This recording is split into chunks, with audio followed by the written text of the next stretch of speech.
各位 YouTube 嘅新舊網友，大家好。今日咧係2025年嘅3月10號星期一。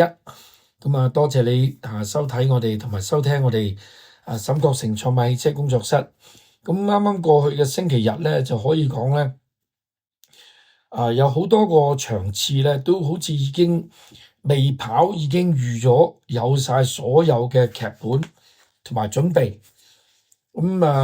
估得中佢就贏，估唔中佢你就唯有谷氣。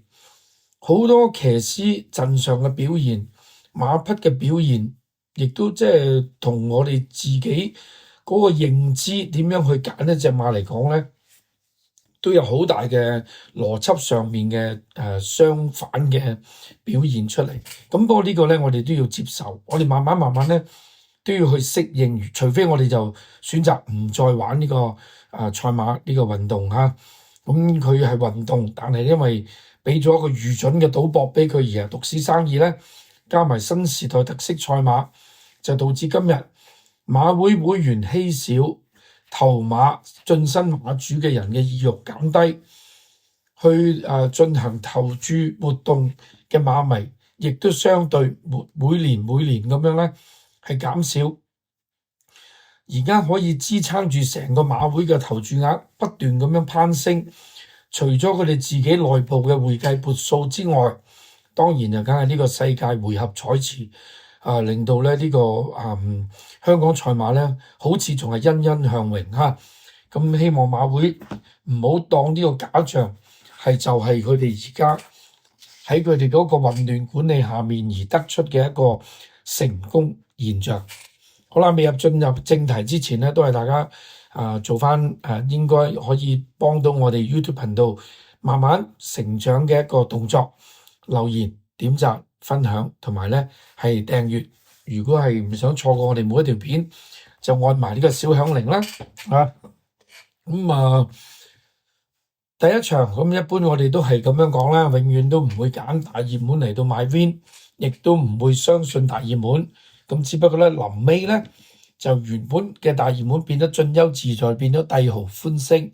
咁喺5班一開始整場大熱 Q， 我心都實一實。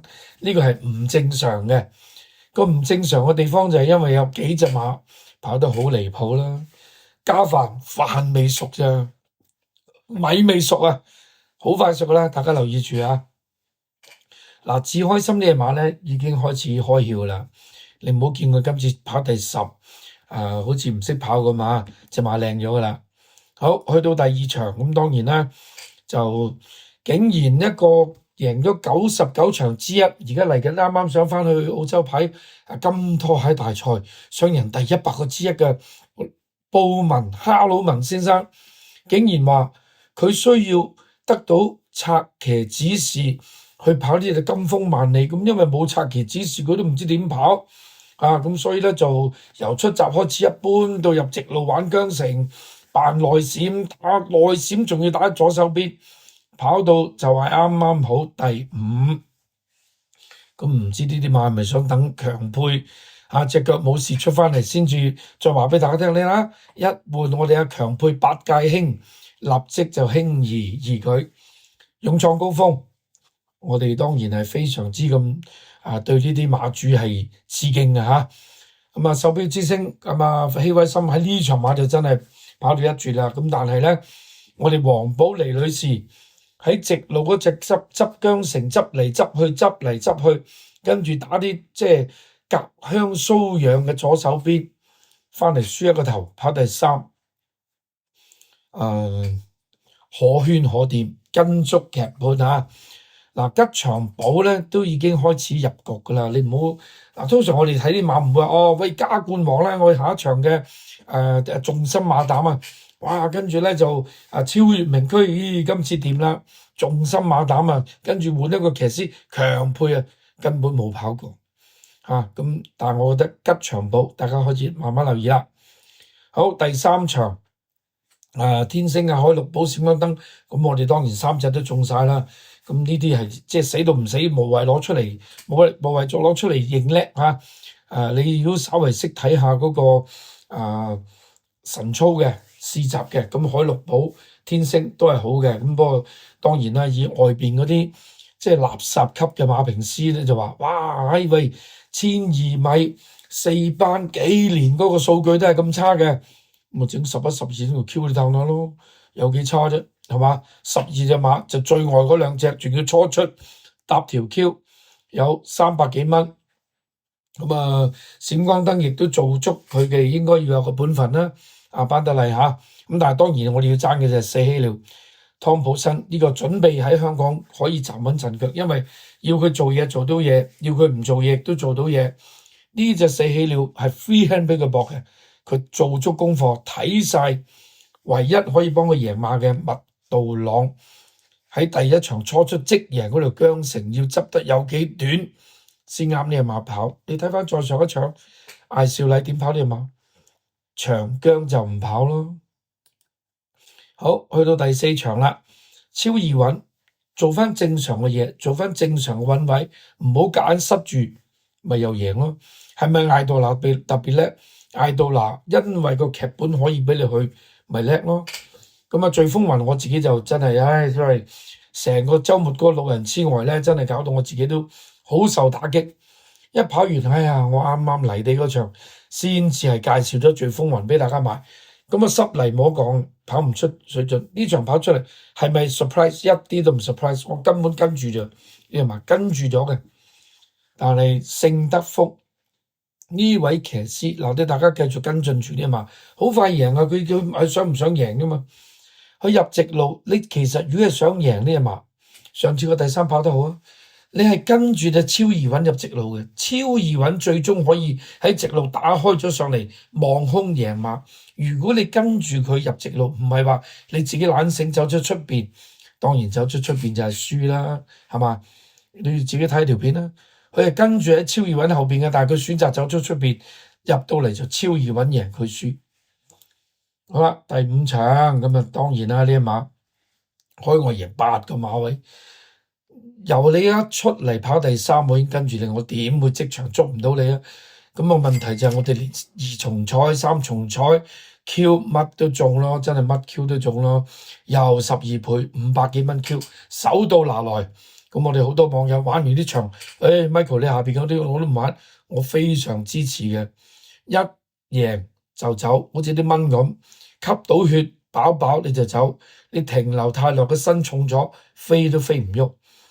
贏馬而家就要靠忍得，同埋咧係當機立斷，唔好諗住喂我下邊仲有幾場馬心水贏馬，心水留下一場。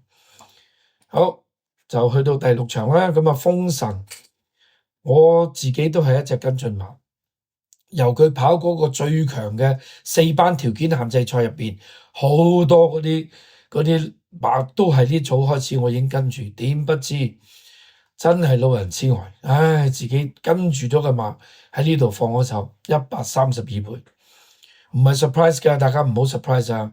肥仔精神就直路就不知所謂啦，壓住幾隻馬，農民邊影俾佢壓住，係嘛？開心宇宙完全根本呢隻馬，奧爾文可以停賽6個月啦，邊有騎過啊？咁啱咁巧就有啲啊，直路到咗啞啞佢咪隔你個屎忽印上跑馬，呢馬拉咗2場噶啦，大家記住丁冠豪嘅馬而家有排等啦，呢個新鄧寇佢同佢師兄啱晒啦，葉楚航新舊鄧寇新一代鄧寇嘅寇主就係丁冠豪，唔冷唔食噶好，第7場噶嘛，相信香港賽馬會一下之間翻去80、70年代，蒸蒸日上，放長疆城，慢慢等呢隻黃寶嚟不斷去自己走上嚟，唔係揮 back，係嗰隻蒸蒸日上自己冇咗助力，趕唔上去啫。咁當然最假當然就係假面騎士啦。我哋聽晚招呼下佢啦，好嘛？招呼下，大家欣賞下呢場馬究竟點解可以翻去70年代業餘賽馬啦。好，第8場幸運有你，贏就諸葛亮啦，輸就豬一樣啦。羅富全賽訪問，都係嗰班對手啫嘛，贏完你唔信，係啊，就係贏完唔信。咁但係如果信賢者無敵嗰啲，咁啊梗係錯到極點啦。咁呢啲當然就係我哋攻擊嘅目標啦，搞掂。咁啊，蔡明紹全日繼續係不斷係嗰個角色都係做得相當好嘅，好似魔術控制，姍姍來遲就啱啱好，攞到獎金就緊緊熟。咁唔係唔識跑千二嘅，冇俾嚇到啊！好，第9場啦，咁啊穿甲戰鷹咁啊塞完又塞，塞完又嚟攞個卒之唔塞就贏啦，係嘛？咁啊彭才咁啱啱初上1400，孭住呢個榜，呢個表現非常厲害啦。咁呢度有隻馬咧，就大家都可以慢慢留意噶嚇。IPO 啊落班噶啦應該，咁啊呢隻馬落班強配，咁睇下邊個配啦嚇？會唔會等阿強配出嚟啊？八戒哥，定係繼續俾阿黃志宏定係黃寶利？呢啲馬好容易，好快噶啦，好快到啦嚇。咁啊當然仲有一隻馬，我而家都喺度諗緊，我聽日會唔會嘥時間都招呼下佢？咁啊變咗招呼2條片，定係分開2次做啦？